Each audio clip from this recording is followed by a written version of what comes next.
বাংলাদেশে খবরে নজর দেব, কেন ইসকনের সন্ন্যাসী চিন্ময় কৃষ্ণের জামিন নয়। ইউনূস সরকারে হলফনামা তলব করা হলো।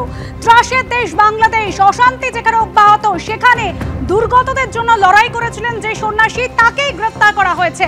আর কেন সন্ন্যাসী চিন্ময় কৃষ্ণ দাসকে জামিন নয়, সরকারে হলফনামা তলব করা হয়েছে। এবার অর্ণব মুখোপাধ্যায় আমাদের প্রতিনিধি এই মুহূর্তে রয়েছেন আমাদের সঙ্গে। অর্ণব, গত 25শে নভেম্বর চিন্ময় কৃষ্ণ দাসকে গ্রেফতার করা হয়েছিল, তারপর কার্যত বিনা বিচারে জেলবন্দি রয়েছেন। এরপর সরকারে হলফনামা তলব করলো হাইকোর্ট।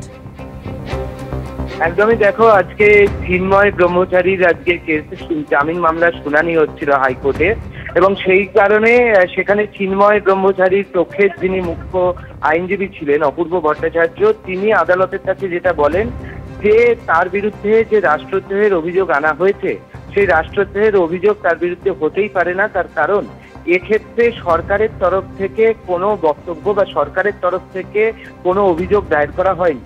মূলত এই কেসটা চালু হয়েছিল এক বিএনপি নেতা, যাকে পরে বিএনপি বহিষ্কারও করে, তার অভিযোগের ভিত্তিতে, এবং তিনি অভিযোগ এনেছিলেন যে চিন্ময় ব্রহ্মচারী তারা যে কাজ করেছেন সেটা রাষ্ট্রদ্রোহের শামিল।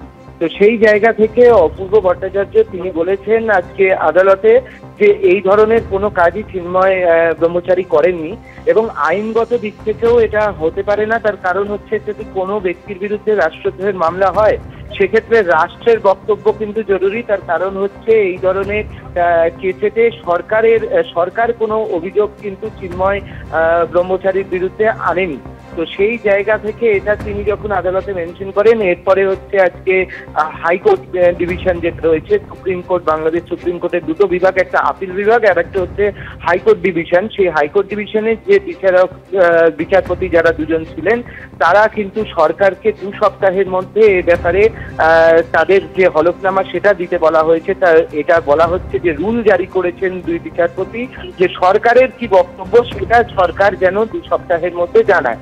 অন্যদিকে স্বাভাবিকভাবে সরকার যেহেতু 2 সপ্তাহের মধ্যে এখন তাদের বক্তব্য সরকারকে জানাতে বলা হয়েছে, তাই চিন্ময় ব্রহ্মচারী তার আজকেও জামিন এদিনও হয়নি।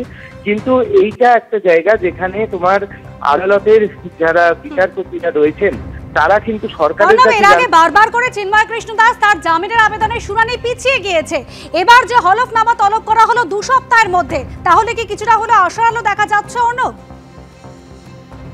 দেখো, এখনো অব্দি আশার আলো দেখা যাচ্ছে এরকম মনে করছে না সনাতনী জোটের যারা প্রতিনিধিরা রয়েছেন। তাদের যেটা বক্তব্য হচ্ছে যে এর আগে লিস্টেড ছিল এই কেসটা 249-এ, বারবার তারা চেয়েছিলেন যে কেসটাকে এগিয়ে আনার জন্য, কিন্তু সেই কেসটা এগিয়ে আনেনি। বারবারই মেনশন করা হয়েছিল কিন্তু কেসটা এগোয়নি। কিন্তু শেষ পর্যন্ত এইটা একটা পজিটিভ সাইন যে 2 সপ্তাহের মধ্যে সরকারকে বলা হয়েছে যে তাদের বক্তব্য জানানোর জন্য। কিন্তু যতক্ষণ না জামিন হচ্ছে ততক্ষণ সনাতনী জোটের কাছে এখনো কোনো আশার আলো তারা দেখতে পাচ্ছে। ধন্যবাদ অর্ণব।